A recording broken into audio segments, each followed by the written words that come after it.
This hacking really the gift that keeps on giving for the media and really a headache that gets bigger and bigger for Sony, right, Sarah?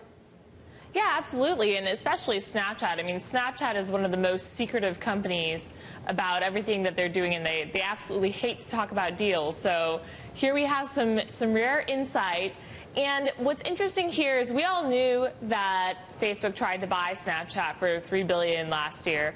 But what these emails seem to suggest is that the price was even higher than that. There was an email from the Sony CEO to Liddon saying, you know, are they serious? They turned down this $3 billion, and he responded saying, well, if you knew the real number, you'd book us a suite. So it seems to suggest it was higher.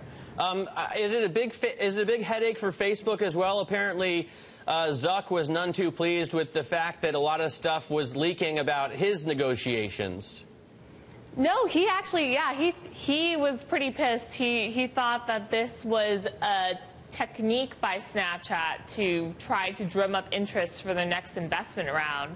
So he thought, you know, this is just not fair play, and actually Snapchat's investors advised Evan Spiegel to apologize to Zuckerberg for the leak, even if he didn't want to admit blame for it. But some investors at Snapchat weren't willing to do a deal anyway, right?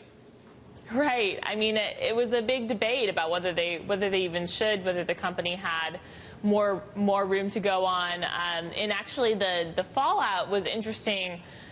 Evan Spiegel was in the middle of negotiating a deal with Tencent, and he wanted to have $40 million for himself and his co-founder, and that killed the deal.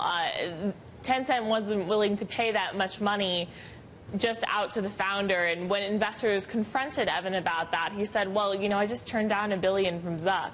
So it looks like he might have made out pretty well in the deal with Facebook, and you know, he's looking to make up for some of it in this deal with Tencent.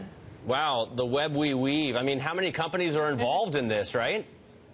Oh, man, you even see some of the acquisitions that Snapchat has made, some smaller startups for little pieces of technology. We learned that they tried to get into the music business, but their terms were a little bit too demanding for Vevo.